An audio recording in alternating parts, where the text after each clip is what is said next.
Hello Beauty News family, welcome to our October top 10 makeup releases, sort of-ish. Sort of, we always fudge it and add a few extra in, but it is what it is. We do. But this is pretty much us recapping on the most interesting things that released in October. So we noticed that the things that people were getting really excited for, there was like three main things. Yeah. One is technically releasing on the 1st of November. I know it is past the 1st of November when you're watching this, but that will be next month's video. It will. And also it'll be good because it's launching right at the start of the month and we can actually talk about some of the reception that it has. That's true. That's true. Yeah, I think, and by the way, we're talking about the Shane Dawson, Jeffree Star collab.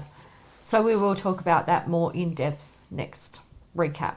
The first thing we're going to talk about is Artie Beauty launch and her Textured Neutrals Volume 1 palette.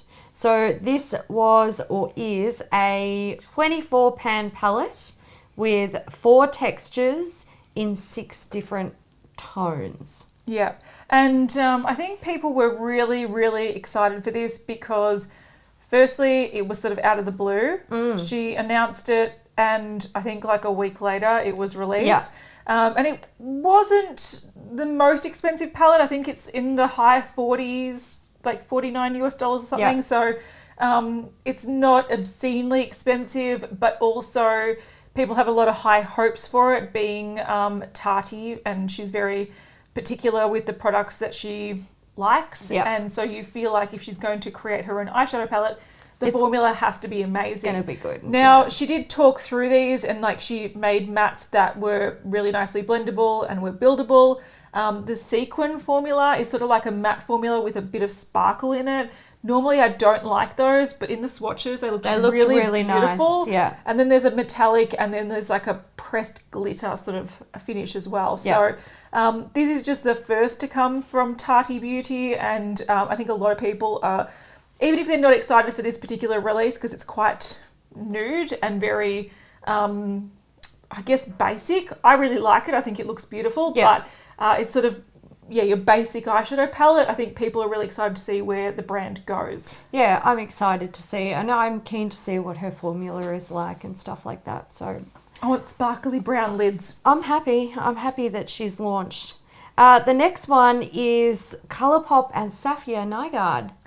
Yeah, this was pretty early in the month, and it's a funny one because it feels like it came and went really quickly. Yeah. I'm sure it will restock, and I think it actually is designed to, or they announced it's going to restock, I think sometime this month. But essentially what they did was create 6 different lipstick shades with Safiya, and they were all based on some of her lipstick sort of makeup experiments. So one of them, for example, is the same shade as when she mixed, I think it was like 600 lipsticks together. And then there's other ones that you would, if you're a fan of her, you would recognize the shades from her little like experiment. So it's very, very true to the person that they've collaborated with. If you're a fan, you'll love these. It's got little like bat packaging, which all her merchandise has bats on them. So this came and went super, super fast. And I think they will keep restocking and keep selling out, and they'll keep doing that for quite some time. Yeah. Colourpop have also released a lot of things in the past month. They always do. But I think the thing that a lot of people were talking about the most, because a lot of people have been asking for this for the longest time, is the Smoke Show palette. So this is an all grey eyeshadow palette. And it's probably good timing because they did it leading up to Halloween. Yeah. So if you do want sort of like a, I don't know, witch or zombie look, this will come in handy. But also people have been screaming for grey eyeshadows. Like whenever we talk about their colour capsule collections and we ask people what they want to see next, there's always people asking for grey. So they gave people what they want. And it doesn't have any non-eye safe glitters in it. It's all mattes or traditional shimmers. So people were very happy about that. What were we happy about? We were happy about Huda bringing out a little nude palettes, 3 of them. Yeah. So she released the Nude Light, the Nude Medium, and the Nude Rich, I Yes. think it was called. Yeah. So these were shown and then released very quickly. They even popped up in Australian Sephora like that. Yep. I'm pretty sure we saw them the day that they were put out as displays, and we were just like, yes. Give them to me. Yeah. I think what people liked about this is that it's hitting a different niche for the Obsessions eyeshadow palettes. So these 9-pan eyeshadow palettes she's been bringing out for a couple of years now. She started with sort of mixed colour stories and then got quite targeted at colour stories, like an orange palette or a red palette or whatever it is. I think people were happy to see that she's brought the nudes into that sort of small format, because prior to that her nude palettes were always the large ones, and it was a really smart move having different colour stories for different skin tones. So I really love the look of this. Unfortunately, I don't love them as much as I expected. I was just going to say, I really like them. I like the formula. I'm happy with that. But these all pull very pink.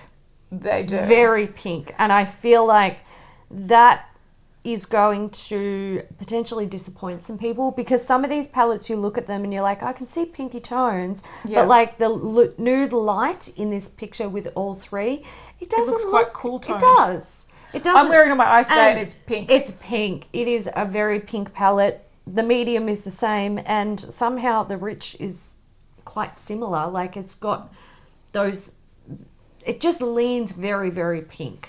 I also think some of the shimmery shades are quite flaky and they don't like smoothly go on the eye. Yeah. You have to sort of build them up, and you pick them up with your brush, and it creates little like divots into the pan, and it's a little bit flaky. Yeah, sometimes her shimmer formula is a bit weird like I that. was more excited for the concept of them than I am for the execution, but I know a lot of people are excited about that. On the back of that, we do have another release from Huda Beauty. This is a bigger palette, and it's already launched. It's a Mercury Retrograde palette. It sort of looks like two 9-pan Obsession palettes stuck together.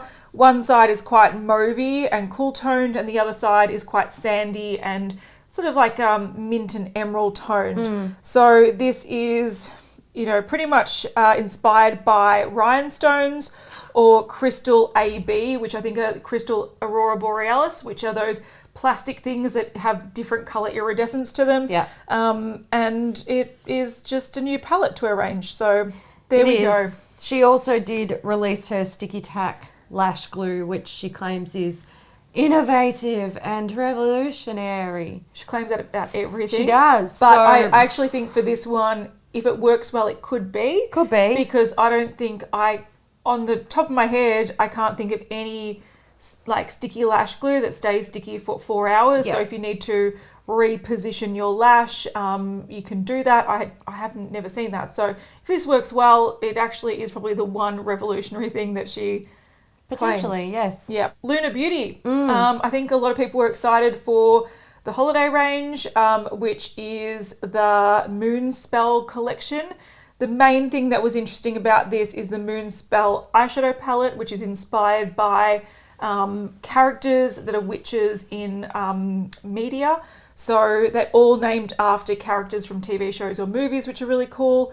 It's got a really awesome looking book packaging that looks like a spell book. It's done really, really well. And the colours, once again, are quite inspired by sort of witch culture in the media, where there's a lot of purples and a few greens as well. So yeah, people were digging this. A lot of people bought this and they're happy with it. Yep. And I think that's great. Yeah, heaps of people are loving this. I think it's a really fun addition to the Lunar Beauty range, but I think it's also a fresh addition to what's currently out there. Yeah. I think not only does the sort of inspiration, is it really different and I think a lot of people can vibe with it, but also the colour story, you see pops of purple and you see pops of blue and stuff, but you don't really see this colour story anywhere else. So I thought that was really good. Victoria Beckham Beauty, they launched their lip pencil and their Bitten lip tint. So the lip pencil comes in 6 shades and the lip tint comes in 1 shade. And I think they'll be releasing a few things here and there each month until they've got their full range. Their range set up, yeah. I think this is it seems quite true to Victoria Beckham. I have seen a few interviews with her, and she does seem to be more of a minimalist when it comes to daily makeup. But one thing she really likes to use is a lip pencil to just change the shape of her lips. Yeah. So I'm sure she's brought out a really banging lip pencil. Her eyeliners are beautiful. Yeah. That's a beautiful, rich formula. Yeah, really, really beautiful. So I have faith in these. And the lip tint is in a colour that's quite universal, which is nice to see. Let's talk about something that we actually picked ourselves for this episode because we love this collection. This is from Dermalogica. It's their body collection. So they released 4 products. There's a thermofoliant body scrub, a Phyto Replenish body oil, a body hydrating cream, and a conditioning body wash. This is exciting. I like Dermalogica very much. This makes me happy. From Ciate, we had the new additions to the Jessica Rabbit collection. So there was a face and body highlighter and also a compact mirror. Yes, this was added to their holiday range. And their holiday range is very small this year, but one thing of note is their mini mani month advent calendar, which they did release this year as well. I haven't heard anyone talk about this highlighter, which is a face and body highlighter, but I have heard a lot of people that bought the compact mirror and love it. Oh, good. Yeah, so people who's like a fan of Jessica Rabbit but has heard that their past makeup releases, like the past collection with Ciate, the quality was really poor. Yeah. I think a lot of people didn't want to take a gamble and just bought the thing that is going to perform well, a mirror. Yeah, it's pretty hard to stuff up a compact mirror. Yeah. Anastasia Beverly Hills also showed their holiday collection, which was a collaboration palette with Carli Bybel. Now, this is an interesting one because there was talked about quite a bit in the first week when it launched. Not because of the colour story and that people loved it, mainly more as a backlash to the constant releases from Anastasia Beverly Hills. So this one, I think, unfortunately for Carli Bybel, was released at a pretty bad time. It was literally a week after they released, I think, the maybe Norvina 1 and 2 and 3, sorry. It might have been a week or 2 after that. So they really aren't letting people breathe between releases. And I think this copped the brunt of that sort of disgruntled vibe because I don't think many people were that interested in it. I think what is more interesting from their holiday release is that they have released a lip set. So this is a 5-piece. It's very pretty. Super pretty. So there's 4 liquid lips and 1 lip gloss. And they're all in beautiful nude tones. There were a few other things in that holiday collection, including mini of their loose highlighters in a trio, and a 5-pack of glitters. So, it was interesting. It probably didn't go down as well as they had hoped, and I think that's a bit of a shame for Carli Bybel, but they're just releasing too many things. They did. They released the Jackie palette, which was fine. Then they released 3 Norvina palettes. Then they released Carli Bybel. Yeah. So they've also added to the Norvina range with 2 Norvina mini palettes. So 7 palettes. It's a lot. It's a lot of palettes. And to think, last year and the year before, maybe they'd max out at 3 or 4 palettes a year. This year has been ridiculous. I think Anastasia Beverly Hills doesn't have the price tag to be doing stuff like that because people won't. They can't buy it. Yeah. They can't buy it. It's too much. They can't buy it. It annoys them that they can't afford it all. It's also just too much. And I think one of the reasons why ABH is well respected is because they bring out well thought out collections seasonally rather than here's an influencer palette, here's 3 other palettes, here's another influencer palette. And here's 2 mini palettes of the palettes that we just released. Yeah, it's ridiculous. It's ridiculous. And I would not believe that they won't release anything else before the end of the year because November is big money month for Christmas releases. Possibly. They'll also create some sort of vault of palettes. Yeah. For Black Friday. It's so I just feel like they are digging their own grave. It's going to be hard to dig themselves out. That's true. Okay, the last thing we'll talk about is also a mini palette of another palette. Yeah. And this is, I don't think this was super well received. I don't think anyone gave two shits. Yeah. two stringy shits about this. Yeah. So Morphe released a mini James Charles Artistry palette and a new brush set as a sort of anniversary to the first palette. So yeah, when the first palette came out, it was sold out everywhere. It was really hard to get. Now there's an abundance of it. It is everywhere, but they decided to, once everyone got it, decided to release it in a mini. And the feedback that I heard was most people said that if they had this available, they'd just buy the mini. They don't need the full size. No one does. And the only other real difference is it's got a mirror in the lid. So the brush pack looks all right. Yeah, but fine.